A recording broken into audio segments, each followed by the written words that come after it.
ముస్లిం country bye మా మీద వచ్చి కొడుతున్నారేంటి, అది కూడా రంజాన్ టైంలో అని. ఒక్కడికైనా దమ్ముందా ఇరాన్ మీద వెళ్ళి బాంబు వేయడానికి? సో ఎంత లేదన్నా ముస్లిం బాయ్ ఉంటుంది కదా సార్. ఉంటుంది. సో బట్ హెజ్బుల్లా కూర్చుంటుంది లెబనాన్లో. హెజ్బుల్లా ఒక టెర్రరిస్ట్ గ్రూప్. లెబనాన్ ఒక దేశం, క్రిస్టియన్ నేషన్ ఉండే, అది ఇప్పుడు ఇస్లామిక్ నేషన్ అయిపోయింది. ఎవరి దగ్గర ఆయుధాలు జల్దీ అయిపోతుంది. అమెరికా దగ్గర అయిపోతుంది, ఫినిష్ అయిపోతుందా స్టాక్. ఇజ్రాయెల్ దగ్గర స్టాక్ ఫినిష్ అయిపోతుందా, ఇరాన్ దగ్గర అయిపోతుంది. మీరు అమెరికా దగ్గర నుంచి డబ్బులు ఇచ్చి కొనుక్కొచ్చింది మీకే పనికి రావట్లేదు.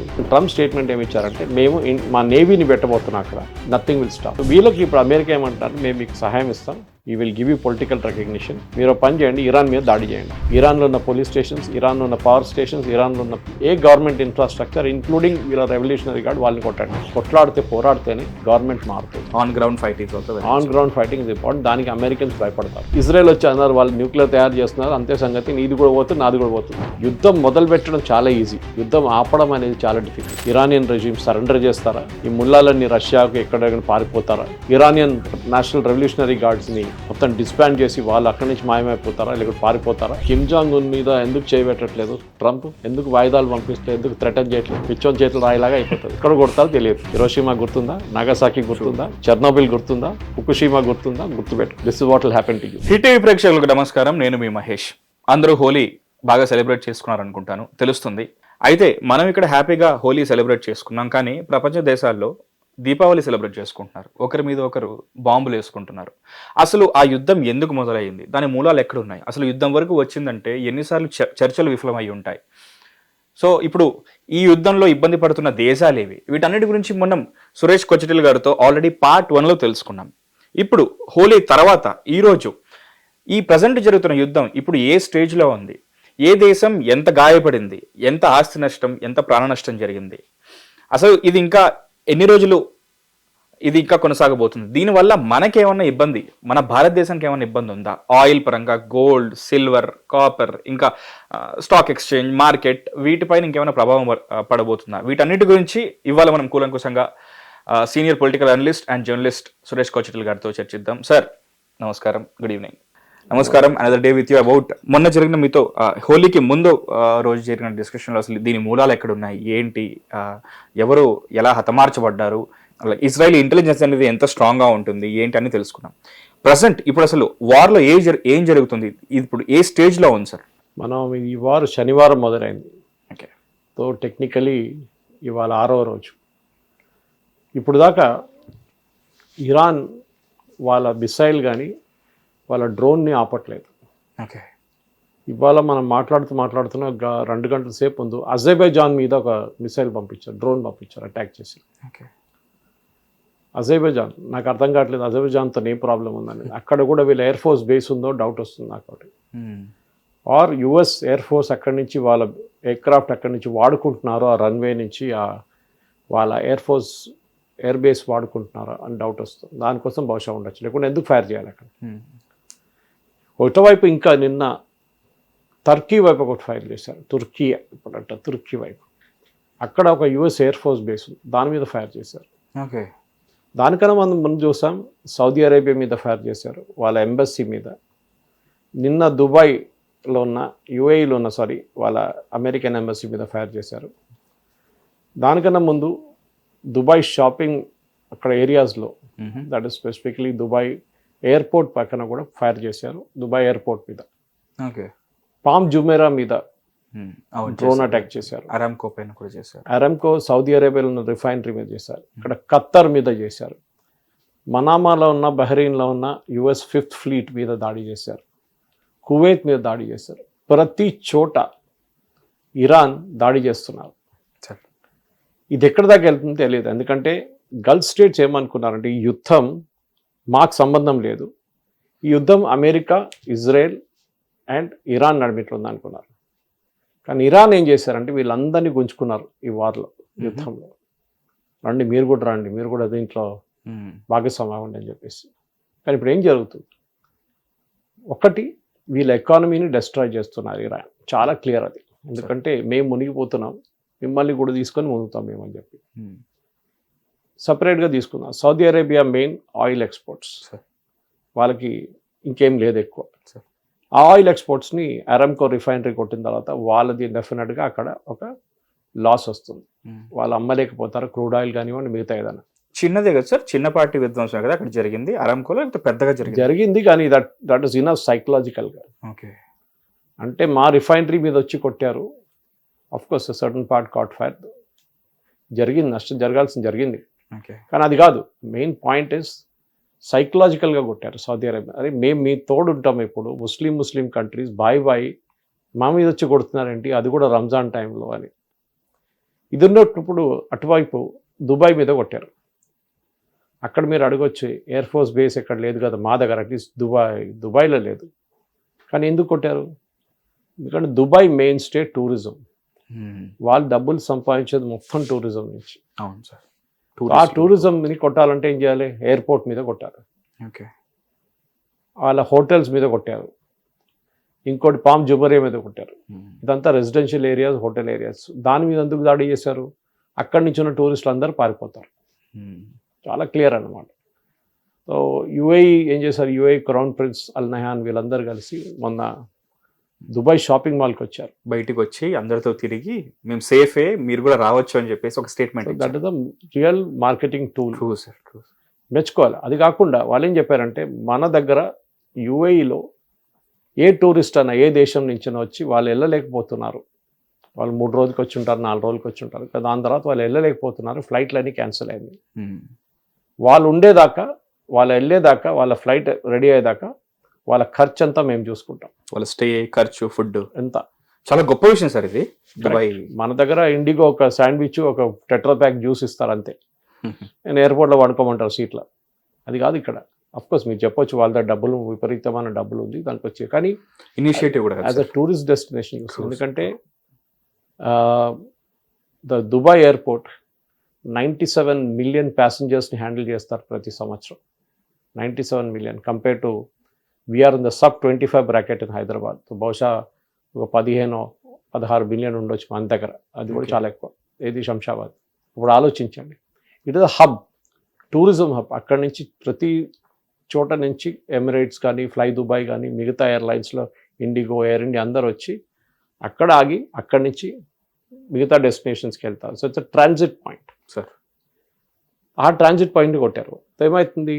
ఇక్కడ ఒక్కటే కాదు ఇంపాక్ట్, ఆ దేశాలు కూడా ఇంపాక్ట్ అయింది. ఎక్కడెక్కడికి మీరు వెళ్తున్నారో అక్కడ వెళ్ళే ఎయిర్లైన్స్ కూడా ఇంపాక్ట్ అయింది. అన్ని ఎమిరేట్స్ కావాలని లేదు కదా, అన్ని ఫ్లై దుబాయ్ కావాలని లేదు, దాంట్లో మిగతా ఎయిర్లైన్స్ కూడా ఉన్నాయి. వాళ్ళు ఇంపాక్ట్ అయ్యారు. ప్యాసింజర్స్ సఫర్ చేస్తున్నారు, వాళ్ళు వెళ్ళలేకపోతున్నారు ఒక చోటు నుంచి ఒక చోటుకి. కొంతమందికి పర్సనల్ ఎమర్జెన్సీస్ ఉన్నాయి, ఎవరో చనిపోయి ఉంటారు ఇంట్లో. True sir. కొంతమందికి పెళ్ళిళ్ళు ఉంటాయి, దానికి వెళ్ళాల్సి ఉంటుంది. కొంతమందికి ఉద్యోగం కోసం వెళ్తున్నారు, కొంతమంది వీసా ఎక్స్పైర్ అయిపోయింది, వాళ్ళు రిటర్న్ రావాల్సిన ఇండియాకి. అందరూ ఒకటే సిచ్యువేషన్లో వచ్చేసారు. ట్రాన్సిట్ పాయింట్ అంటే చాలా కీలకమైన పాయింట్ సార్. మనం రీసెంట్లీ మనం ఇండిగో ఎయిర్వేస్ కి సంబంధించిన ఇష్యూ కూడా చూసాం. అసలు వేలాది మంది అసలు ఇరుక్కుపోయారు. Correct. So that is very smart move by Iran. అంటే స్మార్ట్ మూవ్ అంటే మనం డైరెక్ట్లీ మంచి మూవ్ అని చెప్పకూడదు, కానీ వాళ్ళు స్ట్రాటజికల్ ఆలోచించారు. వాళ్ళు ఖతార్ గ్యాస్ మీద కొట్టారు. ఖతార్ వాళ్ళ గ్యాస్ ప్రొడక్షన్ ఆపేశారు. యూరోప్ మొత్తం సఫర్ అవుతున్నారు ఇప్పుడు. ఎందుకంటే యూరోప్లో మ్యాక్సిమం గ్యాస్, రష్యన్ గ్యాస్ ఆపిన తర్వాత వీళ్ళు తీసుకెళ్తున్నంత ఖతార్ నుంచి. నేను ఇప్పుడు మీ దగ్గర వచ్చి న్యూస్ చదువుతున్నాను, రాస్నెట్ అని చెప్పి రష్యన్ ఆయిల్ ఫామ్ ఒకటి ఉంది, వాళ్ళకి ఇండియాలో కూడా నియారా అని చెప్పే కంపెనీలో వాళ్ళ దగ్గర పెట్టుబడి ఉంది. ఇక్కడ బ్యాన్ చేసి పడేశారు వాళ్ళని. నిన్న యుఎస్ గవర్నమెంట్ ఇది జరిగిన తర్వాత, ఖతారీ గ్యాస్ బంద్ అయిన తర్వాత, రాస్నెట్ జర్మనీలో ఒక యూనిట్ ఉంది వాళ్ళది, అక్కడ కూడా వాళ్ళకి జాయింట్ వెంచర్, వాళ్ళకి పర్మిషన్ ఇచ్చారు రష్యన్ గ్యాస్ కొనుక్కో. ఎందుకంటే ఇప్పుడు స్పెయిన్ దగ్గర, ఇటలీ దగ్గర, ఫ్రాన్స్ దగ్గర వీళ్ళందరూ 20-22% వీళ్ళ దగ్గర గ్యాస్ రిజర్వ్స్ ఉన్నారు. 100 కావాల్సింది ఒక 90 అయినా ఉండాలి, 90 కాకుండా 80 అయినా ఉండాలి, 80 పోయి 25కి వచ్చేసారు. That is all they have stock. So ఇంకా ఒక వారం 2 వారాల్లో మొత్తం అయిపోతుంది గ్యాస్. ఎక్కడి నుంచి తెచ్చుకుంటారు? వింటర్ సీజన్, వాళ్ళకి హీటింగ్ కావాల్సింది అక్కడని ఆ కంట్రీస్లో. మనకంత ప్రాబ్లం లేదు, లేకపోతే ఎల్పిజి ఆగిపోతే కూడా మనం నడిపించుకుంటాం, మనం ప్రాబ్లం లేదు. లేకుంటే సిఎన్జి ఆపేస్తే ఒక ప్రాబ్లం లేదు, నడిపించుకుంటాం మనం. మిగతా సోర్సెస్ ఉన్నాయి కదా, ఎల్ఎన్జి కూడా అంతే సంగతి. కానీ వీళ్ళది ఏం సంగతి? వీళ్ళేం చేస్తారు? మీరు పెద్ద ప్రాబ్లం యూరోప్లో. రష్యా ఏమంటున్నారంటే, మేము రేపు యూరోప్ వచ్చి అడిగితే వాళ్ళకి గ్యాస్ ఇవ్వము, ఎందుకంటే మేము గ్యాస్ ఇస్తున్నప్పుడు మీ గ్యాస్ మాకు అక్కర్లేదు అని చెప్పి మమ్మల్ని పక్కన పడేసి వెళ్ళిపోయారు వీళ్ళు. మేము ఎప్పుడు మర్చిపోము అది. మమ్మల్ని సహాయం చేశారు ఎవరెవరు, దాంట్లో ఇండియా కూడా ఉంది, చైనా కూడా ఉంది. మేము ప్రాబ్లం ఉన్నప్పుడు మమ్మల్ని హెల్ప్ చేసిన ఈ 2 దేశాలు మా దగ్గర నుంచి క్రూడ్ ఆయిల్ కొనుక్కున్నారు. అఫ్కోర్స్ మేము డిస్కౌంట్ ఇచ్చాము. వాళ్ళని మేము ఎప్పుడు మర్చిపోము. వాళ్ళకి మేము ఇస్తాం, కానీ యూరోప్ మేము ఇవ్వం. ఎందుకంటే రేపు ఇదంతా సెటిల్ అయిపోయింది అనుకోండి, ఇంకా ఇప్పుడు ఇష్యూ వారం లోపల అంతా ఐదర్ ఇరాన్ ఆపేస్తారు, లేకుంటే అమెరికా వాళ్ళు మొత్తం కొట్టేస్తారు. ఆ సిచ్యువేషన్ అన్నీ నార్మల్ అయిపోయినప్పుడు వీళ్ళు మళ్ళీ మా దగ్గరకు వచ్చి మీ గ్యాస్ అక్కర్లేదు అంటారు. Obviously sir. Why should give it them అన్నారు పుటిన్ ఇవాళ. లాజికల్, అది చాలా లాజికల్. ఈ యుద్ధం కూడా అందరి ట్రూ కలర్స్ని బయటపెడుతుంది సార్ కదా. కరెక్ట్. మీరు చూస్తున్నారు ఇప్పుడు సౌదీ అరేబియా మీద దాడి చేసినా కానీ, యుఏఈ మీద దాడి చేసినా కానీ, కువైత్ మీద దాడి చేసినా కానీ, ఖతార్ మీద దాడి, వీళ్ళందరూ ఆయుధాలు కొనుక్కొని పెట్టుకున్నారు. కోట్లు F-35లు అది ఇది ఏం చేస్తున్నారు? ఒక్కడికైనా దమ్ముందా ఇరాన్ మీద వెళ్ళి బాంబు వేయడానికి? ఆ పని ఇజ్రాయెల్ చేయాలి, అమెరికా చేయాలి, మేము చేయము. వెయిట్ చేస్తున్నారు కూడా వాళ్ళు చేసేదాకా. ఎందుకంటే వీళ్ళు ఒక ముస్లిం కంట్రీ ఇంకో ముస్లిం కంట్రీ మీద దాడి చేస్తున్నాం అని చెప్పి ఇరాన్ పుకార్లు చెప్తారు. అది భయం ఉంది వీళ్ళకి. పైగా ఇది హోలీ మంత్ ఆఫ్ రంజాన్ కూడా. అది that is the excuse they will use. కానీ the most important thing is that ఒక ముస్లిం కంట్రీ ఇంకో ముస్లిం కంట్రీ, ఒక గల్ఫ్ కోఆపరేషన్ కౌన్సిల్ ఉన్న మెంబర్ ఇంకో గల్ఫ్ GCC మెంబర్ మీద దాడి చేశారు. That's it. సో ఎంత లేదన్నా ముస్లిం బాయ్ ఉంటుంది కదా సార్. ఉంటుంది. సో బట్ ఇప్పుడు ఏమైందంటే ఇప్పుడు అక్కడున్న ప్రజలు కూడా భయపడుతున్నారు. ఇప్పుడు ఇవాళ ఇరాన్ చేస్తే రేపు మా దగ్గర ఆయుధాలు లేకపోతే, ఫర్ ఎగ్జాంపుల్ వీళ్ళ దగ్గర కావాల్సింది మిసైల్స్ ఉంటుంది, పేట్రియట్ మిసైల్స్. అంటే ఇటువైపు నుంచి ఒక మిసైల్ కొడితే ఇటువైపు నుంచి వీళ్ళు పేట్రియట్ మిసైల్ పంపిస్తారు, అది ఎయిర్లో క్లాష్ అవుతుంది. డ్రోన్ కూడా అంతే. బట్ మిసైల్ స్పీడ్ ఎక్కువ ఉంటుంది, డ్రోన్ స్పీడ్ తక్కువ ఉంటుంది. మిసైల్స్ ఉన్నది ఇరాన్ దగ్గర 3-4 డిఫరెంట్ టైప్స్ మిసైల్స్ ఉన్నాయి. ఒకటి డ్రోన్ ఉంది, షహీద్ డ్రోన్స్, అదే ఇప్పుడు చాలా ఎఫెక్టివ్గా వాడుకుంటున్నారు. Then there is Fattah 1 and Fattah 2 which are supersonic missiles. ఒకటి హైపర్సోనిక్ మిసైల్. దీని టెక్నాలజీ డిఫరెంట్గా ఉంటుంది అన్నమాట. సో ప్రతి మిసైల్ పంపిస్తున్నప్పుడు దాన్ని కౌంటర్ చేయడానికి కౌంటర్ మిసైల్ ఉంటుంది. ఇప్పుడు మీరు ఇజ్రాయెల్ వైపు ఐరన్ డోమ్ అని వినుంటారు, వాళ్ళ దగ్గర డేవిడ్ స్లింగ్ అని చెప్పి ఇంకోటి ఉంది. అది కాకుండా వాళ్ళ దగ్గర ఆరో అని చెప్పి ఇంకొక టెక్నాలజీ ఉంది. ఒక్కొక్క డిస్టెన్స్లో ట్యాకిల్ చేసుకుంటుంది. సింపుల్ లాంగ్వేజ్లో చెప్పాలంటే ఒక మిసైల్ ఇక్కడి నుంచి ఫైర్ చేస్తే అటువైపు నుంచే కౌంటర్ మిసైల్ ఫైర్ చేయాల్సి వస్తుంది. ఇది రెండు వచ్చి డిస్ట్రాయ్ చేసుకుంటుంది. దీని ఇంటర్సెప్టర్ అంటారు, ఇంటర్సెప్ట్ చేస్తుంది. ఇదేమో మిసైల్ వస్తుంది. మేము ది మిసైల్స్ ఫైర్ చేస్తున్నప్పుడు నేను చెప్పాను చూడండి, ఇరాన్ దగ్గర డ్రోన్స్ ఉన్నాయి, షహీద్ డ్రోన్స్. అది కాకుండా ఫతే 1, ఫతే 2. ఈ ఫతే 1లో ఒకటి supersonic missile, speed of sound. ఇంకోటి హైపర్సోనిక్ మిసైల్ ఫతా 2. అది ఫైరింగ్ టైంలోనే పెద్దగా మోటార్ ఉంటుంది. It fires with the speed of 17 times the speed of sound. 17 మాక్. అసలు సూపర్ సోనిక్ అనేది స్పీడ్ ఆఫ్ సౌండ్ అన్నది 17 మాక్ అంటే 17 times the speed of sound, MACH. అది డైరెక్ట్ అట్మాస్ఫియర్ కన్నా బయటకు వెళ్ళిపోతుంది, స్ట్రాటోస్ఫియర్కి వెళ్ళి అక్కడ చాలా దూరం ట్రావెల్ అయ్యి ఎక్కడ టార్గెట్ ఎక్కడ ఉందో దానికన్నా 100 kilometers ముందు మళ్ళీ అట్మాస్ఫియర్ నుంచి బయటకు వస్తుంది. అట్మాస్ఫియర్ నుంచి బయటకు వచ్చినప్పుడు it goes really at a very high speed. ఆ టైంలో ఈ ఫతా మిసైల్ తయారు చేసినప్పుడు దాని డిజైన్ ఎంత బాగుందంటే దాని ముందు ఒక నాజుల్ ఉంటుంది. ఆ నాజుల్ ఏం చేస్తుందంటే అది కంట్రోల్ చేస్తుంది ఫ్లైట్ పాత్ని. తో ఈ ఇంటర్సెప్టర్ ఏమో ఒకటే పాత్లో వస్తుంది. ఇదేం చేస్తుంది, ఇక్కడ దాకా వచ్చిన తర్వాత సడన్లీ రూట్ మార్చుకుంటుంది, జిగ్జాగ్ వెళ్తుంది. It can see the interceptor is coming towards it అని దాని రాడార్ క్యాల్కులేట్ చేసి ఏం చేస్తుంది, రూట్ మార్చేస్తుంది. దానికోసం మీరు చూసుంటారు ఇజ్రాయెల్లో చాలా మిసైల్స్ మిస్ అయిపోయినాయి. ఓన్లీ బెన్ గ్యూరియన్ ఎయిర్పోర్ట్ మీద పడ్డది, ఇవాళ కూడా పడ్డది ఒకటి. చాలా మంది జెరూసలంలో చనిపోయారు, 10 మంది మొన్న. ఈవెన్ టెలవీవ్ మీద కొట్టారు. సో వాళ్ళు ఏం చేస్తున్నారంటే ఒకటేసారి 25 డ్రోన్లు ఫైర్ చేస్తున్నారు, లేకుంటే 10 మిసైల్స్ ఫైర్ చేస్తున్నారు ఒకటేసారి. సో ఈ ఐరన్ డోమ్ కానీ ఆరో కానీ డేవిడ్ స్లింగ్ దీన్ని కంట్రోల్ చేయలేకపోతున్నారు. ఒకటో రెండు మిసైల్స్, ఒకటో రెండో డ్రోన్లు వస్తే ఈజీగా ట్యాకిల్ చేసుకోవచ్చు వాళ్ళు. ఒకటేసారి 5-10 వస్తే ఈ ఆటోమేటిక్ క్యాల్కులేషన్ ఉంటుంది దీనికి, హ్యూమన్ ఇంటర్వెన్షన్ ఎక్కువ ఉండదు. అక్కడి నుంచి వస్తుందని ఇక్కడ రాడార్లో కనిపిస్తుంది, అక్కడి నుంచి వస్తుందని ఇమ్మీడియట్లీ వీళ్ళు పంపిస్తారు. సో ఇది కూడా ట్యాకిల్ చేసుకుంటుంది, రాడార్లో చూసుకుంటూ వెళ్తుంది ఎక్కడుంది ఈ మిసైల్ అని చెప్పి. కానీ మీకు ఒకటేసారి 25 పంపించినప్పుడు ఒకటో రెండో మిస్ అయిపోతుంది. అది వచ్చి క్రాష్ అయ్యి కొంతమంది చనిపోతారు. అది ప్రాబ్లం. సో ఇరాన్ ఏం చేశారంటే ఈ మిసైల్స్ కానీ ఈ 12-day వార్ జరిగింది చూడండి లాస్ట్ జూన్లో, Sir. వాళ్ళు చాలా బాగా నేర్చుకున్నారు.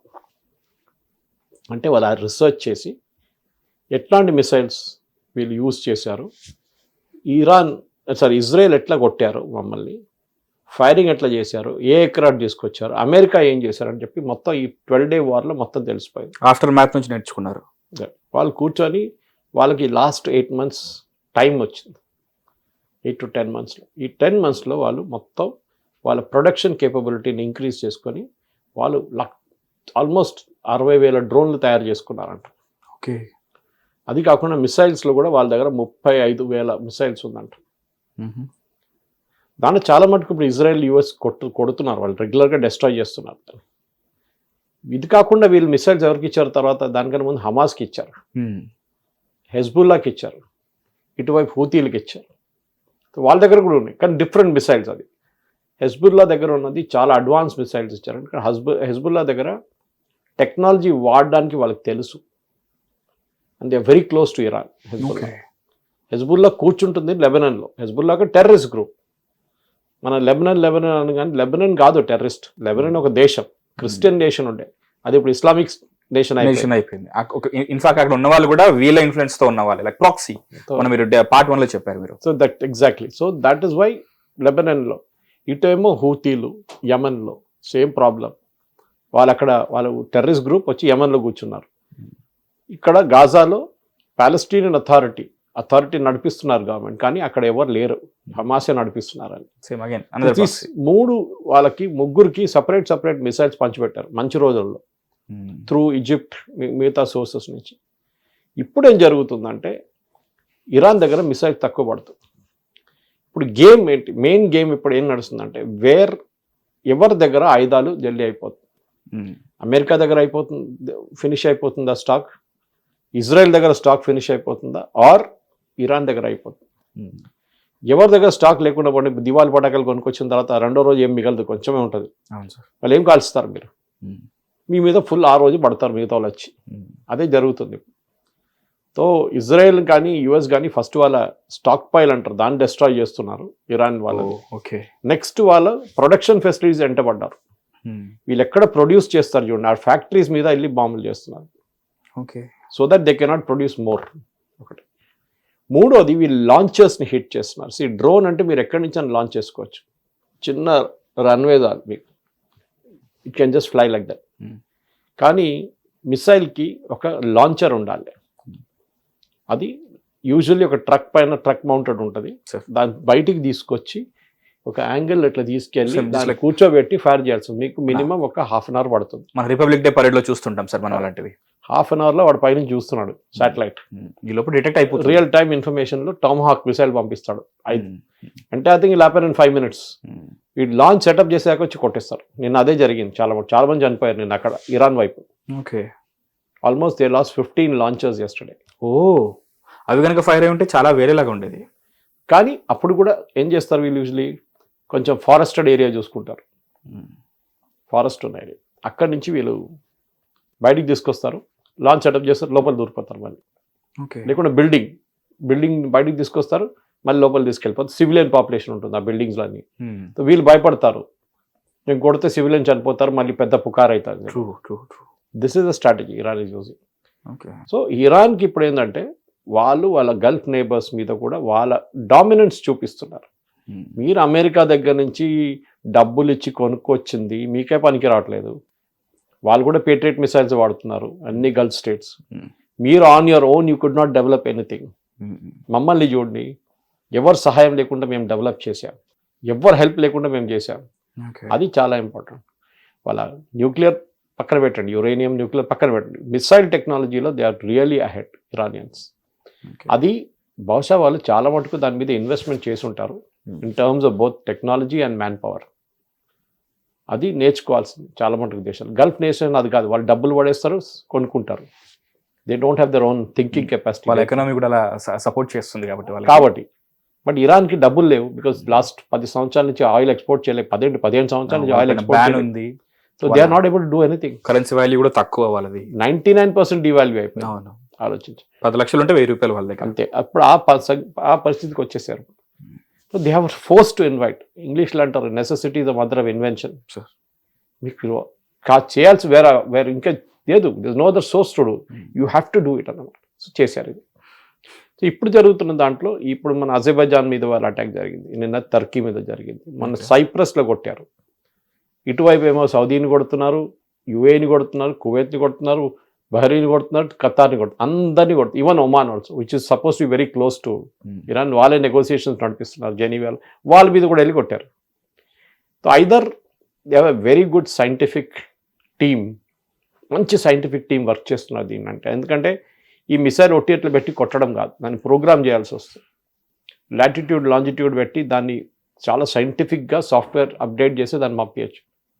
ఏదో దివాళీ పటాకాలు కాసినట్టు ఒక బాటిల్ పెట్టి దాంట్లో రాకెట్లు పెట్టడం కాదు అది. సో అది ఎవరికో వాళ్ళ ట్రైనింగ్ అంత బాగుందన్నమాట. ఓకే, అదొకటి మెయిన్ థింగ్. కానీ ఏదో ఒక రోజు అయిపోతుంది వాళ్ళ దగ్గర, దట్ ఇస్ 100% స్టాక్ అయిపోతుంది. ప్రొడ్యూస్ చేయలేకపోతున్నారు. యుఎస్ ఏం చేశారు ఇప్పుడు, ఈ $25,000 ఇస్తున్న డ్రోన్ని కౌంటర్ చేయడానికి వీళ్ళు $1 million పేట్రియట్ మిసైల్ యూజ్ చేస్తున్నారు. Okay, 1 missile is $1 million. Okay, వీళ్ళ దగ్గర ఇంకోటి ఉంది మన దగ్గర, బ్రహ్మోస్ లాగా S-400 లాగా థాడ్ అని చెప్పి వీళ్ళ దగ్గర ఇంకో సిస్టమ్ ఉంది. అది $5 నుంచి $10 million ప్రతి షాట్కి. ఓకే, మీరు వాడతారా అది? సో సో డెఫినెట్లీ వాడరు. ఇట్లాంటి పరిస్థితుల్లోనే ఈ 5 to 1 million నుంచి 5 million చేసే బదులు మనం కూడా డ్రోన్లు తయారు చేసుకుంటే ఏమవుతుందని ఒక ప్రశ్న వచ్చిందన్నమాట. So that is where the question came in, that can be develop. So America ఏం చేశారంటే ఈ 12-day వార్ తర్వాత అమెరికా కూడా డ్రోన్ మీద ఇన్వెస్ట్ చేయడం మొదలు పెట్టారు, కానీ చెప్పలేదు. మొన్ననే వాళ్ళ వార్ సెక్రటరీ, ఇప్పుడు డిఫెన్స్ సెక్రటరీ అన్నారు కదా, వార్ సెక్రటరీ పీట్ హెస్కెత్, ఆయన అన్నారు రేతన్ అని చెప్పి వాళ్ళ కంపెనీ ఉంది, వాళ్ళకి ఆర్డర్ ఇచ్చాము, we have got the drones now. Iran ఎట్లా మా మీద దాడి చేస్తున్నారు డ్రోన్స్ పెట్టి, అదే దాడి మేము ఇరాన్ మీద మా డ్రోన్లతో చేస్తాం. So we will also spend $25,000, మాకు కూడా ఎక్కువ ఖర్చు లేదు, వాళ్ళకు పెట్టే డ్రోన్ని వాళ్ళ డ్రోన్తోనే మేము ఎన్కౌంటర్ చేస్తాం. ఇది ఒకటి వైపు నడుస్తున్నప్పుడు స్ట్రైట్ ఆఫ్ హార్మూజ్ బంద్ చేశారు, మీకు తెలుసుంటుంది. స్ట్రైట్ ఆఫ్ హార్మూజ్లో ఆయిల్ వెళ్తున్న రూట్ అన్నమాట అది. ఇరాన్, సౌదీ అరేబియా, ఒమాన్ అందరు దాని పక్క నుంచి వెళ్ళి ఒక చిన్న రూట్, రివర్ లాగా. అట్ ద వైడెస్ట్ పాయింట్ చాలా పెద్దది, కానీ అట్ ద షార్టెస్ట్ పాయింట్ 36 కిలోమీటర్లే వెడల్పు. దాంట్లో యాక్చువల్ ట్రావెల్ చేయాల్సిన స్పేస్ ఉండేది, మంచి డెప్త్ ఉన్నది, ఓన్లీ అబౌట్ 5 కిలోమీటర్లు. దాని లోపల నుంచే షిప్స్ వెళ్ళాల్సి వస్తుంది, మెల్లగా వెళ్ళాల్సి వస్తుంది. సో అదొక అడ్వాంటేజ్ ఇరాన్కి. అక్కడ కూర్చొని కొడుతున్నారు వాళ్ళు. ఇటు ముందు హూతీలు కొడుతుండే, ఇప్పుడు వీళ్ళు కొడుతున్నారు. ఒక షిప్ ఆల్రెడీ తగలబెట్టారు, దాంట్లో 2 ఇండియన్ చనిపోయారు దాంట్లో. ఈ పరిస్థితుల్లోనే ఇప్పుడు యుఎస్ ఏమంటున్నారంటే, ఎందుకంటే లోకంకి వెళ్ళి చాలా మటుకు పెట్రోలియం ప్రోడక్ట్స్ పదార్థాలు వెళ్ళే రూట్ ఇది, దాని especially to Asia and China. మన వైపు చైనాకి వెళ్తుంది, దాని తర్వాత మలేషియా, సింగపూర్, ఇండోనేషియా కూడా వెళ్తుంది. కాపాడడం అనేది చాలా ఇంపార్టెంట్. ఇరాన్ ఏం చేశారు, మేము బంద్ చేసేస్తామని చెప్పారు.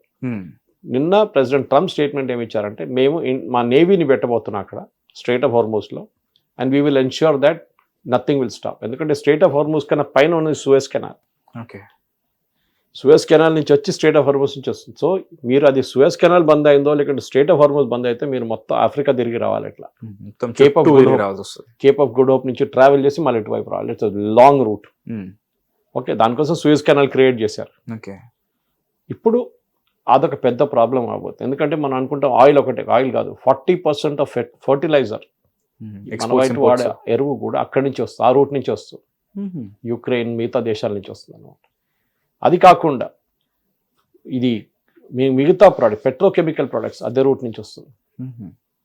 మన వైపు నుంచి వెజిటబుల్స్ మనం పంపించలేకపోతున్నాం ఇప్పుడు. అది పెద్ద ప్రాబ్లం అయిపోతుంది. ఇప్పుడు కూరగాయలు మనం అమ్ముకున్నారంట రోడ్డు మీద, చెప్తున్నాను, టైమ్స్ ఆఫ్ ఇండియాలో వచ్చిన స్టోరీ. ఎందుకంటే పెరిషబుల్ ప్రోడక్ట్, ఎన్ని రోజులు వెయిట్ చేస్తాం, యుద్ధం ఎన్ని రోజుల తర్వాత అవుతుందో తెలియదు, ఫ్రెష్నెస్ పోతుంది.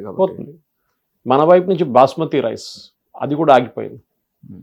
సో దానికే గల్ఫ్ స్టేట్స్ కూడా భయపడుతున్నారు. ఎందుకంటే వాళ్ళ ప్రజలకి కావాల్సిన ప్రతిదీ వాళ్ళు బయట నుంచి తెచ్చుకుంటారు. వాళ్ళ దగ్గర ప్రొడక్షన్ లేదు, డబ్బులు ఉంటాయి అంతే, అన్ని బయట నుంచి తెచ్చుకోవాలి. సో సడన్గా అది అయిపోయింది. కార్గో ఎయిర్క్రాఫ్ట్ కూడా పనిచేయట్లేదు, బికాస్ దుబాయ్ ఎయిర్పోర్ట్ బాంబ్ చేశారు. చాలా స్ట్రాటజీగా కొట్టారు సార్. చూడండి, అది that is the main strategy of these people. So వీళ్ళేం చేస్తున్నారంటే, ఒకటి అమెరికన్ అసెట్స్ మీద కొడుతున్నారు, రెండోది ఆ కంట్రీది ఎకనామిక్ అసెట్ మీద కొడుతున్నారు, వాళ్ళ స్ట్రెంగ్త్ మీద. ఓకే. మూడోది వాళ్ళకి కావాల్సిన షిప్పింగ్ రూట్స్ బంద్ చేసేస్తున్నారు with strait of Hormuz. America వైపు నుంచి అమెరికా ఏం చేస్తున్నారు అంటే ఇరాన్ నేవీ అసలు ఒక అంత పెద్ద నేవీ ఏం కాదు, దాంట్లో ఒక షిప్ నిన్న శ్రీలంక దగ్గర కొట్టేశారు వాళ్ళు, టార్పీడో చేశారు. అవును సార్, ఇప్పుడు మన ఇండియాది కూడా వాడతాము అని చెప్పేసి అని ఒక చిన్న స్టేట్మెంట్. 38 మంది చనిపోయారు దాంట్లో, 80 మంది సార్ 38 మంది బయటపడ్డారు, 80 మంది చనిపోయారు. ఓకే. అది ఇండియా నుంచి మన విశాఖపట్నం నుంచి ఒక నేవల్ ఎక్సర్సైజ్లో పార్టిసిపేట్ చేసి మిలన్ అని చెప్పి ప్రెసిడెంట్ ద్రౌపది ముర్ము వెళ్ళారు దానికి. అది ఫినిష్ చేసి వస్తున్న రూట్లో శ్రీలంకకి వెళ్ళారు. వెళ్ళి పోర్ట్ ఆఫ్ కాల్కి వెయిట్ చేస్తున్నారు, అంటే మేము వచ్చి పార్కింగ్ చేసుకోవచ్చా అని. శ్రీలంక అన్నారు మేము అలౌ చేయమని చెప్పి. యూఎస్ అలౌ చేయట్లేదు, మీరు అక్కడ పెట్టారో మీ సంగతి కూడా అంతే అని చెప్పి యూఎస్ వార్నింగ్ ఇస్తున్నారు శ్రీలంకకి. వాళ్ళు బయటికి రాగానే వాళ్ళు కొట్టేశారు. ఇప్పుడు ఇంకొక షిప్ వచ్చి బయట నిలబడుతుందంట, వాళ్ళు కూడా పర్మిషన్ ఇవ్వట్లేదు శ్రీలంక. వాళ్ళు అక్కడ నుంచి జరిగారనుకోండి కొట్టేస్తారు. మన వైపు నుంచి ఆపోజిషన్ పార్టీస్ ఏమంటారు, ఇండియన్ ఓషన్లో కొడుతుంది. ఇండియన్ ఓషన్ అంటే ఇండియాస్ ఓషన్ కాదు, ఆనంద్ రంగనాథన్ అన్నారు ఇవాళ. Indian ocean doesn't mean India's ocean, అది ఇంటర్నేషనల్ వాటర్స్. మనకి ఎందుకు అని చెప్పి మనం ఏం చేయకూడదు కూడా, we have no authority they. మన ఎక్స్క్లూజివ్ ఎకనామిక్ జోన్లో ఉంటే మనం కాపాడుకోవచ్చు వాళ్ళు. మన దగ్గర విశాఖపట్నం దగ్గర నుంచి బయటకు వచ్చినప్పుడు వాళ్ళు కొట్టలేదే, వాళ్ళు వెయిట్ చేశారు. And this kind of decision usually వాళ్ళ అమెరికన్ కామెంటేటర్స్ కూడా అంటున్నారు is taken in Washington, not by the commander. ఆ సబ్మెరీన్ కమాండర్ ఆ డిసిషన్ తీసుకోవడం పొలిటికలీ చాలా dangerous. The first ship second world war తర్వాత ఒక సబ్మెరీన్ డిస్ట్రాయ్ చేసిన ఫస్ట్ షిప్ ఇది. అప్పుడు ఆలోచించండి, సిగ్నిఫికెన్స్ ఆలోచించండి. ఇరానియన్ నేవీ మొత్తం పోయింది, ఇరానియన్ ఎయిర్ ఫోర్స్ అనేది లేదు వాళ్ళకి అసలు, అబ్సల్యూట్లీ నాన్ ఎగ్జిస్టెంట్. పాత రష్యన్ మిగ్స్ అని ఉన్నాయి, అది కూడా డిస్ట్రాయ్ చేసేసారు. మూడోది వాళ్ళు చాలా ఎక్స్పర్ట్స్గా ఉన్నది ఒకటి is to use drones and missiles, దాని మీద బతుకుతున్నారు. ఆర్మీ అనేది వీళ్ళ దగ్గర 3 సపరేట్ బిట్స్లో ఉంది. ఒకటి రెవల్యూషనరీ గార్డ్స్, ఈ ముల్లాల కోసం ఉన్న గార్డ్స్ వాళ్ళు, they are the most powerful. 1,80,000 నుంచి 3 లక్షల మంది దాకా ఉన్నా అంటున్నారు. వీళ్ళు ఒక ఎక్స్ట్రా కాన్స్టిట్యూషనల్ పవర్గా వర్క్ చేస్తుండే ఇప్పుడు దాకా. ఇవాళ పొద్దున మొన్న కూడా వీళ్ళ హెడ్ క్వార్టర్స్ మీద విపరీతమైన బాంబింగ్ జరిగింది, ఇజ్రాయెల్ అండ్ యుఎస్. ఈ గార్డ్స్ వాళ్ళు ఉన్న ప్రతి ఆఫీసు ప్రతి సిటీలో కొడుతున్నారు. అఫ్కోర్స్ వాళ్ళు అక్కడ కూర్చోరు, వాళ్ళకి తెలుసు ఒకరి ఇంట్లో ఉంటారు, ఎక్కడో వాళ్ళు మాయమై ఉంటారు, కానీ వాళ్ళ కేపబిలిటీని డిస్ట్రాయ్ చేస్తున్నారు. బహుశా ఇంకొక 10 రోజుల్లో, 10 రోజులు కూడా అక్కర్లేదు, 5-6 రోజుల్లో వీళ్ళ ఫుల్లీ డిస్ట్రాయ్ చేస్తారు. పోలీస్ స్టేషన్ కొడుతున్నారు, వాళ్ళ గవర్నమెంట్ ఆఫీసర్స్ కొడుతున్నారు, ఐఆర్జీసీ. సో ఈ రెవల్యూషనరీ గార్డ్స్ పక్కన పెడితే ఇంకో వాళ్ళ దగ్గర ఇంకో చిన్న మిలిషియా ఒకటి ఉంది. ఆ మిలిషియా వాళ్ళ పని ఏంటంటే బైక్స్ మీద తిరుగుతారు, కార్లలో తిరుగుతారు, యూనిఫామ్ వేసుకోరు. వాళ్ళు ఏం చెక్ చేస్తారంటే ఎవరైనా మహిళలు బుర్కా వేసుకుంటూ బయట తిరుగుతున్నారంటే వాళ్ళ మీద కాల్పులు జరుపుతారు, పోలీసింగ్ చేస్తారు, మారల్ పోలీసింగ్ చేస్తారు. ఈ జనరల్ గా మనం టీవీలో సినిమాల్లో ఇరాన్ అని చూపించగానే పెద్ద పెద్ద ట్రక్స్ తో పాటు పక్కన గన్స్ వేసుకొని బైక్ లో ఉండేటోళ్ళు వీలే కదా? వీలే. సో వాళ్ళు 1,40,000 ఉన్నారు వాళ్ళు. They are again extra constitutional authority, వాళ్ళ మీద కమాండింగ్ ఫోర్స్ ఏం లేరు. అదే టైంలో 6 లక్షల మంది ఉన్న ఇరానియన్ ఆర్మీ ఉంది, వాళ్ళ గురించి ఎవరికి తెలియదు ఎక్కువ. వాళ్ళ గురించి ఉంది అంటే ఉంది ఆఫీషియల్ ఆర్మీ, కానీ వాళ్ళకి ఇంత పవర్ లేదు. ఇప్పుడు జరుగుతున్న యుద్ధంలో అమెరికా ఏం చూస్తుందంటే ఈ ఆర్మీ ఒక చేస్తే, ఆర్మీ మేము ఆర్డర్స్ తీసుకోము మీ దగ్గర నుంచి చెప్పి, if the turn against government, ఒక తెహరాన్లో గవర్నమెంట్ మారిపోతుంది. కానీ దానికి అక్కడున్న ఒక లోకల్ లీడర్ ఫస్ట్ ముందుకొచ్చి నేను లీడ్ చేస్తాను ఈ దేశానికి, నాకు ఆర్మీ సపోర్ట్ కావాలంటే అప్పుడు ఆర్మీ ఇస్తారు. In the mean time America ఏం చేస్తున్నారంటే వాళ్ళ సిఐని యూజ్ చేసి పాత వీళ్ళ ద్వారా కర్డిష్ ఆర్మీ అని ఒకటి ఉంది, కర్డిష్ లిబరేషన్ ఆర్మీ, వీళ్ళు వింటారు. చిన్న రెబెల్ గ్రూప్, వీళ్ళు ఒక ట్రైబల్ రెబెల్ గ్రూప్. వీళ్ళు ఉండేది ఇరాక్ బార్డర్లో. ఇరాక్ మీద దాడి చేస్తారు, ఇరాన్ మీద దాడి చేస్తారు వాళ్ళు. మన బలూచిస్తాన్ లాగానే మనం మొన్న చూసాం చూడండి, తెహరీకే తాలిబాన్ లాగా. ఇక సిరియా వైపు కూడా అంతే, ఇరాక్ నుంచి సిరియా మీద దాడి చేస్తారు, సిరియాలో ఉన్న వాళ్ళు టర్కీ మీద దాడి చేస్తారు. సో వీళ్ళకి ఇప్పుడు అమెరికా ఏమంటారు, మేము మీకు సహాయం ఇస్తాం, ఈ will give you political recognition, మీరు పని చేయండి, ఇరాన్ మీద దాడి చేయండి. ఇరాన్లో ఉన్న పోలీస్ స్టేషన్స్, ఇరాన్లో ఉన్న పవర్ స్టేషన్స్, ఇరాన్లో ఉన్న ఏ గవర్నమెంట్ ఇన్ఫ్రాస్ట్రక్చర్ ఇంక్లూడింగ్ వీళ్ళ రెవల్యూషనరీ గార్డ్ వాళ్ళని కొట్టండి. ఎవరు ఇస్తామంటారు సార్? America, CIA. సో నిన్న పీట్ హెస్కెత్ వాళ్ళ వార్ సెక్రటరీ స్టేట్మెంట్ కూడా ఇచ్చారు, yes we have started attacking, the Kurds have started attacking Iranians అని చెప్పి. కానీ సాయంత్రం దాకా డినే చేశారు దాన్ని, ఉమ్. ఎందుకంటే అది చాలా సెన్సిటివ్ ఇష్యూ.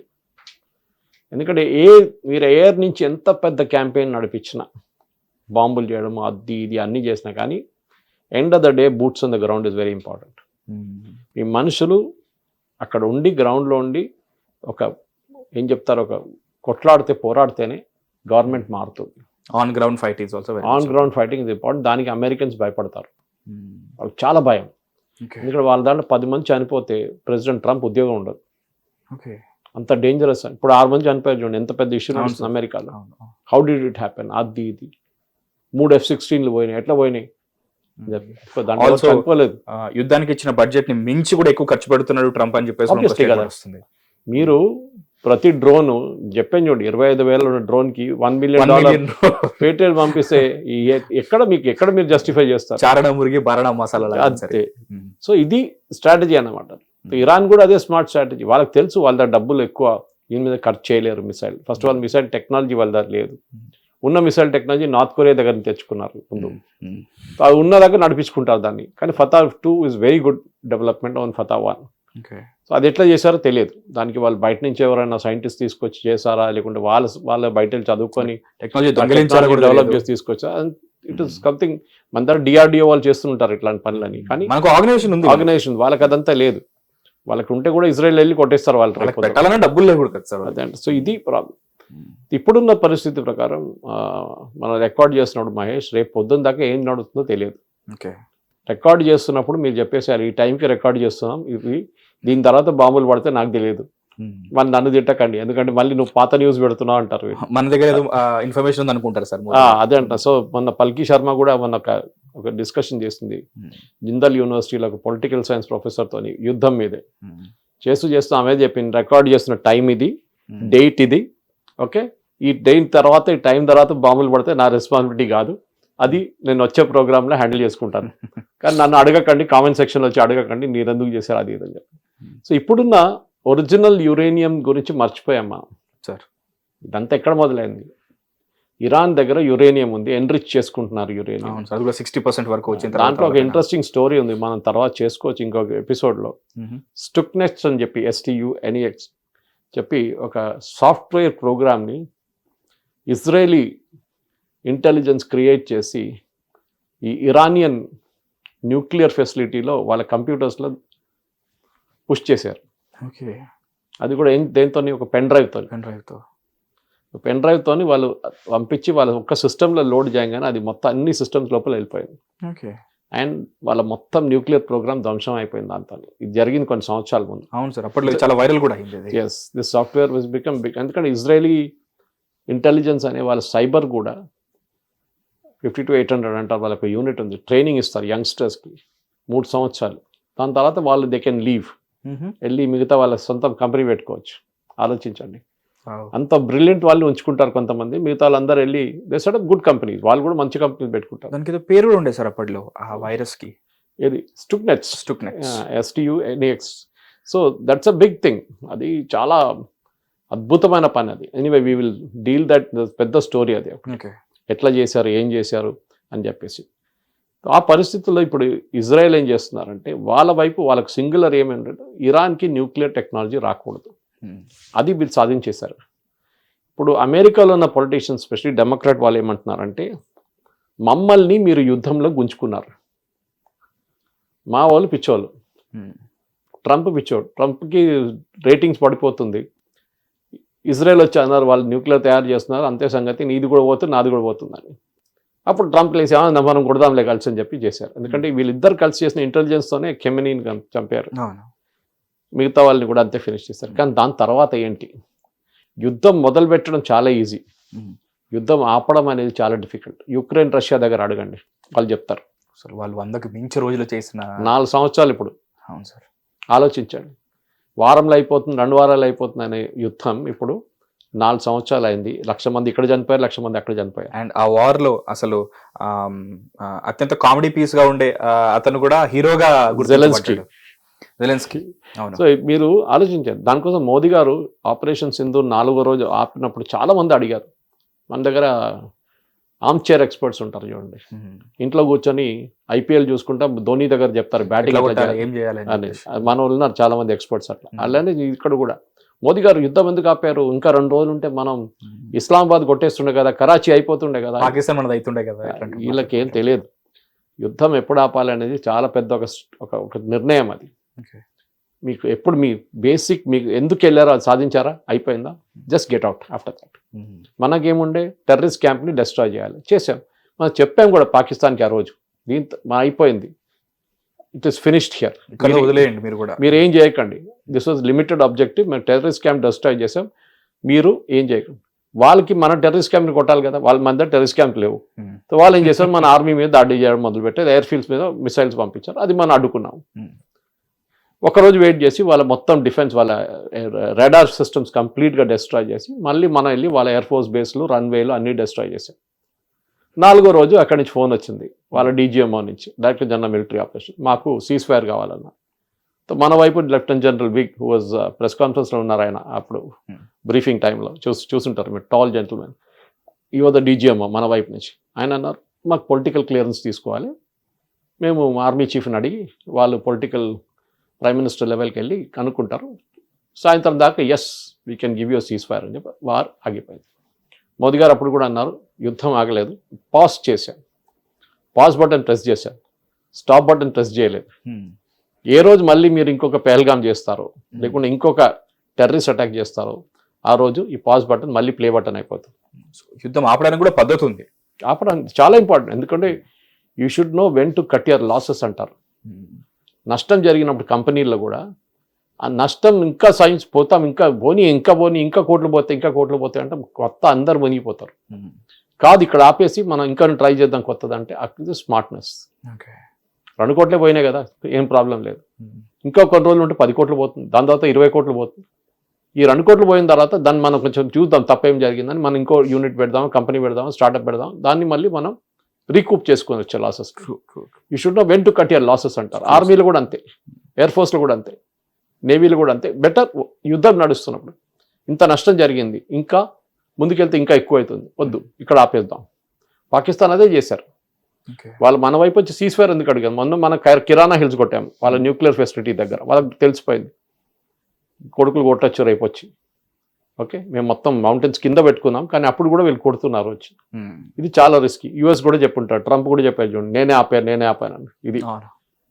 దట్ ఎందుకంటే అమెరికా దగ్గర తాళం చేయండి దాన్ని. The key of Pakistan's nuclear facility ఇది విత్ అమెరికా. ఎందుకంటే తాలిబాన్ ఏ రోజు తీసుకెళ్ళిపోతారో తెలియదు అని చెప్పి వాళ్ళ వైపు పెట్టుకున్నారు. ఇప్పుడు కాదు, అల్ఖైదా టైం నుంచి. వాళ్ళకి తెలిసిపోయింది ఇమీడియట్, అరే ఇది చాలా డేంజరస్, ఈ గేమ్ మారిపోతుంది. దానికోసం స్టేట్మెంట్ తర్వాత ఇష్యూ చేశాడు చూడండి. షాబాజ్ షరీఫ్ కూడా చనిపోతుండే, నేను ఆపకపోతే అని చెప్పి ట్రంప్ స్టేట్మెంట్ ఇష్యూ చేశారు.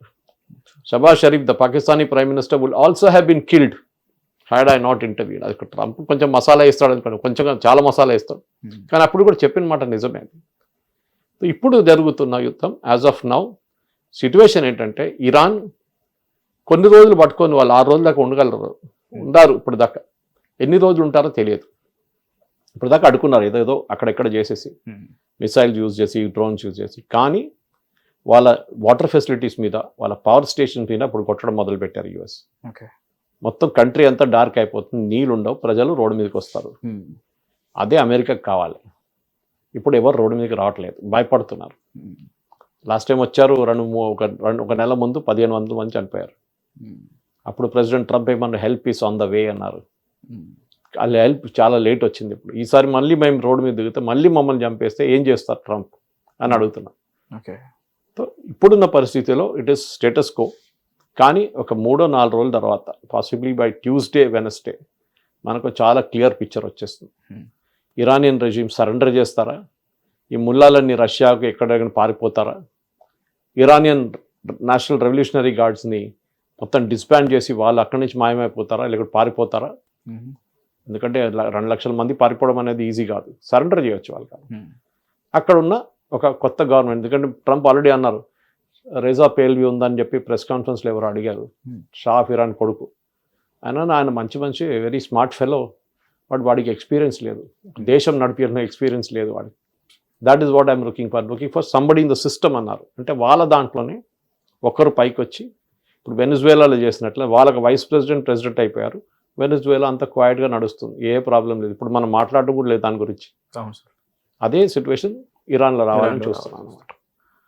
సార్ ఆల్సో అంటే మిడిమిడి జ్ఞానంతోనో లేకపోతే ఇక్కడ ఇక్కడ ఏదో జరిగింది కాబట్టి మనకి ఈ విధంగా ఎలా ఎఫెక్ట్ అవుతుంది, మన బంగారం పెరుగుతుంది, మన వెండి పెరుగుతుంది, మన కాపర్ పెరుగుతుంది, మన ఆయిల్ పెరుగుతుంది అని చెప్పేసి మన వాళ్ళు ఇబ్బంది పడుతున్నారు సార్. సో ఇప్పుడు ఆయిల్ రిఫైనరీస్ పైన దుబాయ్లో జరిగిన దాడి ఏదైతే ఉందో, ఆయిల్ రిఫైనరీ పైన జరిగిన అటాక్ సౌదీలో, అండ్ కొన్ని ఈ రూట్స్ ఏవైతే ఉన్నాయో ఇవి ఆపేయడం వల్ల బండ్లలో పెట్రోల్ ఎక్కువ కొట్టించేసుకోండి, సడన్ గా పెరుగుతుంది మీ అందరికీ, జాగ్రత్తగా ఉండండి అంటున్నారు సార్. మనం ఓన్లీ వెస్ట్ ఏషియా మీద డిపెండ్ కావట్లేదు పెట్రోలియం గురించి సార్. యూఎస్ నుంచి తెచ్చుకుంటున్నాం, మొన్న రష్యా దగ్గర నుంచి తెచ్చుకున్నాం, మనం వెనిజువేలా నుంచి తెచ్చుకుంటున్నాం. ఇప్పుడు రష్యా ఏమన్నారు మొన్న ఇమ్మీడియట్గా స్టేట్మెంట్, రష్యన్ ప్రెసిడెంట్ పుటిన్ ఏమన్నారంటే మీరు తీసుకెళ్ళండి, మేము ఇచ్చేస్తాం మీకు. ఇన్ఫాక్ట్ మేడ్ వెరీ ఏం చెప్తారు లీడింగ్ స్టేట్మెంట్ ఇచ్చారు ఆయన. ఏంటంటే మా తోడు ఉన్న మనుషులు మేము మర్చిపోము, మేము మాకు ప్రాబ్లం ఉన్నప్పుడు మా తోడు ఎవరెవరు ఉన్నారో వాళ్ళని ఎప్పుడు మర్చిపోము. అది హ్యూమన్ టెండెన్సీ. అది మిమ్మల్ని మీ ట్రబుల్ టైంలో మీరు హెల్ప్ చేసిన వాళ్ళు మిమ్మల్ని ఎప్పుడు మర్చిపోరు. మనం జీవితంలో అదే అది పాలసీ, కంట్రీ కూడా అదే పాలసీ. యూరోప్ ఇప్పుడు వచ్చి అడుగుతున్నారు మా గ్యాస్ ఇవ్వండి అంటున్నారు, రేపు అంటారు సిచ్యువేషన్ అంతా నార్మల్ అయిపోయింది గ్యాస్ బంద్ చేసేసేయండి అంటారు, వద్దు మేము ఇవ్వము, మీరు ఎక్కడి నుంచి అని తెచ్చుకోండి. Okay, at the same time మా వైపు ఇండియా లాంటి కంట్రీస్ మా తోడు ఉన్నారు. ఆ టైంలో వాళ్ళని పెనలైజ్ చేశారు ట్రంప్, వాళ్ళ మీద ఫైన్ వేశారు, అప్పుడు కూడా వాళ్ళు మా దగ్గర నుంచి కొన్నారు. వీ విల్ హెల్ప్ ఇండియా, $40కి ఇస్తాం, ప్రాబ్లం లేదు. ఇంటర్నేషనల్ మార్కెట్లో 80-90 నడుస్తుంది. సో ఆయిల్ మనకి ప్రాబ్లం లేదు. యూజువల్లీ మన దగ్గర యూజువల్లీ 2 నెలలు 3 నెలలు స్టాక్ ఉంటుంది. We are strategic oil reserves also, underground పెద్ద ట్యాంక్స్ ఉంటాయి మన దగ్గర. కానీ మనం తెచ్చుకుంటున్నాం. మొన్న కూడా మీటింగ్ జరిగింది. వీఆర్ టోల్డ్ మన ఎక్స్టర్నల్ అఫేర్స్ మినిస్ట్రీ ఆల్రెడీ రష్యాకి కొనబోతున్నా అని చెప్పి యూఎస్ని ఇన్ఫార్మ్ చేశారు. యూఎస్ కూడా కన్ను మూసుకుంటారు కొన్ని రోజులు, మీరు ఏమైనా చేసుకోండి, మాకు అక్కడ పెద్ద ప్రాబ్లం ఉంది, అది ముందు సార్ట్అవుట్ చేసుకుంటాం, మీరేమో చేసుకోండి. స్ట్రేట్ ఆఫ్ హార్మూజ్ ఓపెన్ చేస్తూ మళ్ళీ సిచ్యువేషన్ నార్మల్కి వచ్చేస్తున్నారు. సో మనకు కూడా ఇది ఒక పెద్ద అడ్వాంటేజ్. కొన్ని ఎక్స్ట్రా కొనుక్కొని పెట్టుకొని మనం నడిపించుకోవచ్చు బిజినెస్. ఇప్పుడు లోకం కూడా సప్లై చేయవచ్చు కావాలంటే, ఎందుకంటే చాలా దేశాలు ఇండోనేషియా వైపు, ఫిలిప్పీన్స్ వైపు, మలేషియా లాంటి దేశాలు ఈ వెస్ట్ ఏషియన్ ఆయిల్ మీద డిపెండ్ అవుతారు. సౌదీ అరేబియన్ కానీ అక్కడి నుంచి వచ్చే ఆయిల్ గ్యాస్ మీద డిపెండ్ అవుతారు. ఇప్పుడు ఈ ఇబ్బంది ఉంది కాబట్టి మనం కూడా రిఫైన్ చేసి వాళ్ళకి ఇవ్వచ్చు. మనం బైడెన్ టైంలో అదే చేసాం కదా, యూరోప్కి అమ్మాం మనం. లాస్ట్లో డీజిల్ తీసుకెళ్ళి యూక్రెయిన్కి అమ్మాం మనం. అవును సార్. యూక్రెయిన్ తర్వాత తెలిసింది వాళ్ళు ఇచ్చిన డబ్బులతో వాళ్ళ తల మీద రష్యా బాంబులు వేశారని. సో ఆ పరిస్థితుల్లో ఆయిల్ ఇప్పుడు మనం ఏం మన దగ్గర ఇదే ప్రాబ్లం. రూమర్స్ ₹2 పెరుగుతుందన్నా కానీ పెద్ద లైన్ కట్టేస్తారు. ఏదో ₹2 పెరిగిన దానికి పెద్ద సేవింగ్ వస్తుంది ఫుల్ ట్యాంక్ కొట్టుకుంటే. అంటే 10-20 లీటర్ కొట్టుకుంటే ఏమొస్తుంది, ₹40 లాభం వస్తుంది, అంతే కదా. దానికి మీరు అంత పెట్రోల్ అక్కడ వేస్ట్ చేస్తారు బయట బండి వెయిట్లు. ఏం చేయకండి, గవర్నమెంట్ తెలుసు ఏం చేయాలని, చేస్తున్నారు. ఈవెన్ జర్మనీలో ఉన్న రాస్నెట్ వాళ్ళ రష్యన్ అఫిలియేట్ కంపెనీకి కూడా ట్రంప్ పర్మిషన్ ఇచ్చారు. మీరు రష్యా నుంచి తెప్పించుకోండి, మాకు తెలియదు, మీరు చేస్తున్నారు, నేను ఇప్పుడు టారిఫ్ పెట్టలేను, ఎందుకంటే నా సుప్రీంకోర్టు వాళ్ళు టారిఫ్ తీసేశారు, ఇప్పుడు నేను మీ మీద ఎక్స్ట్రా టారిఫ్ పెట్టలేను, విచ్ ఇస్ కరెక్ట్. మనం ఇప్పుడు రష్యా దగ్గర నుంచి కొనుక్కుంటే ట్రంప్ కెనాట్ పుట్ 25%, ఎందుకంటే ఆయన పవర్ తీసేశారు. మాక్సిమం 15%, ఆ మాక్సిమం 15 నడుస్తుంది ఆల్రెడీ, దానికన్నా ఎక్కువ పెట్టలేరు వాళ్ళు. ఈ సిచ్యువేషన్ హ్యాండిల్ చేయడానికి ఇదే చేయాల్సి వస్తుంది అనమాట. సో ఈజీలీ మన వాళ్ళు టెన్షన్ పడక్కర్లేదు. దేశంలో గవర్నమెంట్ తెలుసు ఏం చేయాలో వాళ్ళు చేస్తున్నారు కూడా. అంటే మనం ఇన్వాల్వ్ అవ్వలేదు కదా సార్. సో ఆబ్వియస్లీ వాడు కొట్టుకుంటే మనం చూసి హ్యాపీగా ఫీల్ అవుతుంటాం, లేకపోతే అట్లీస్ట్ ఓకే మీరు కొట్టుకుసావండి, మమ్మల్ని ఎంటర్టైన్ చేయండి అన్నట్టు మీమ్స్ చూసి వీళ్ళందరూ ఇలాంటి స్టేట్మెంట్స్ వస్తున్నాయి, ఇలాంటి కొత్త రూమర్స్ వస్తున్నాయి. అండ్ ఆల్సో కిమ్ మీద ఒక థ్రెడ్సే వస్తున్నాయి సార్, ఒక 100 మీమ్స్ వస్తున్నాయి, అరే నన్ను కూడా ఇన్వాల్వ్ చేయండి రా ఈ వార్లో అని చెప్పేసి, మీరు కొట్టుకోవడం వల్ల ఆ డస్ట్ వచ్చేసి మా మీద పడుతుంది, మేము డిస్టర్బ్ అయ్యామని చెప్పేసి. అండ్ ఆయన ఒక స్టేట్మెంట్ కూడా ఇచ్చారంట కదా సార్, మా వాళ్ళు అక్కడ ఉన్నారు, వాళ్ళు సేఫ్గా రావాలి, లేకపోతే నేను ఇన్వాల్వ్ అవుతాను అని చెప్పేసి. సో కిమ్ జాంగ్ ఉన్ మీద ఎందుకు చేయబెట్టట్లేదు ట్రంప్, ఎందుకు వాయిదాలు పంపిస్తలేదు, ఎందుకు థ్రెటన్ చేయట్లేదు? ఎందుకంటే వాద న్యూక్లియర్ ఉంది. నువ్వు ఎక్కడ డాన్స్ చేస్తే న్యూక్లియర్ నీ మీద వేసేస్తాను అంతే. అండ్ అది వేస్తాడు కూడా, పిచ్చోని చేతులు రాయిలాగా అయిపోతుంది, ఎక్కడ కొడతారో తెలియదు, అదే పరిస్థితి. సో వై ఇరాన్ని న్యూక్లియర్ అంబిషన్, ఇరాన్ సక్సీడ్ కాకూడదు న్యూక్లియర్లో ఎందుకు చేసి ఇదే పాయింట్లో. ఒకసారి ఇరాన్ దగ్గర న్యూక్లియర్ టెక్నాలజీ వస్తే మళ్ళీ అమెరికా కాదు, రష్యా కాదు, ఇజ్రాయెల్ కాదు, ఎవ్వరు ఏం చేయలేరు, సూపర్ పవర్ అయిపోతుంది. That's it.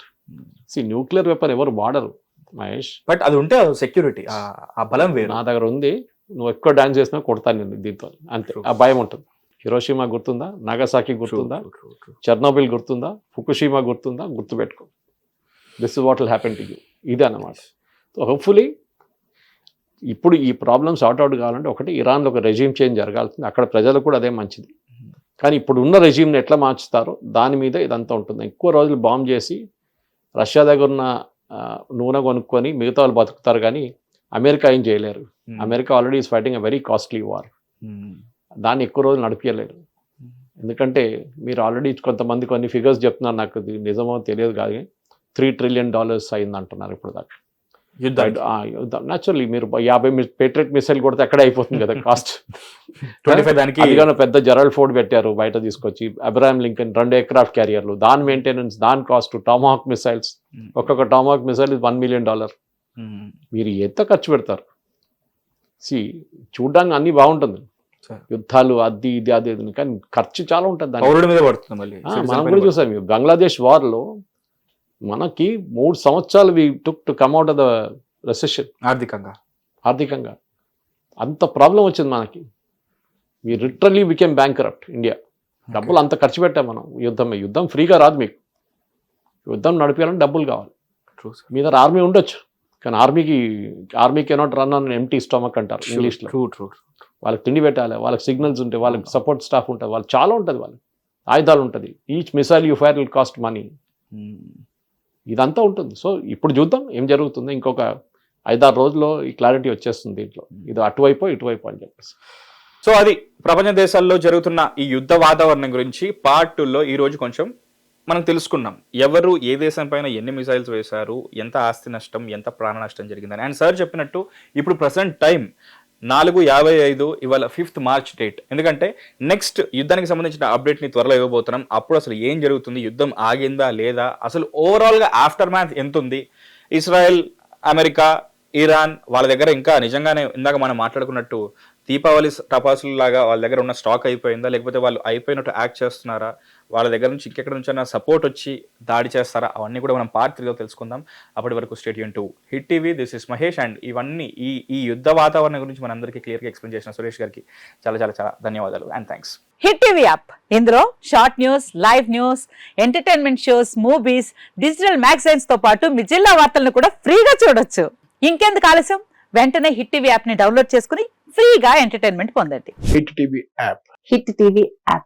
Please download hit TV app. Hit TV app ని ఫ్రీగా డౌన్లోడ్ చేసుకొని ఎంజాయ్ చేయండి. మీకు నచ్చిన ఎంటర్టైన్మెంట్ కోసం హిట్ టీవీ యాప్ ని ఫ్రీగా డౌన్లోడ్ చేసుకొని ఎంజాయ్ చేయండి. హిట్ టీవీ యాప్ ని డౌన్లోడ్ చేసుకుని ఆస్వాదించండి, ఆశీర్వదించండి. ఇంతమంది సెలబ్రిటీలు హిట్ టీవీ యాప్ ని డౌన్లోడ్ చేసుకోండి అని చెప్తున్నారంటే ఎంత మంచి యాప్ ఆలోచించండి. అమెరికా అమెరికా అమెరికా అమెరికాలో చదవాలనుకునే వాళ్ళకి విశ్వసనీయమైన పేరు మన శౌర్య కన్సల్టెన్సీ. UK లో 1 year masters, UK లో 1 year masters, 2 years work permit up to 5 years visa. Contact Saurya Consultancy. Contact 89851 89851.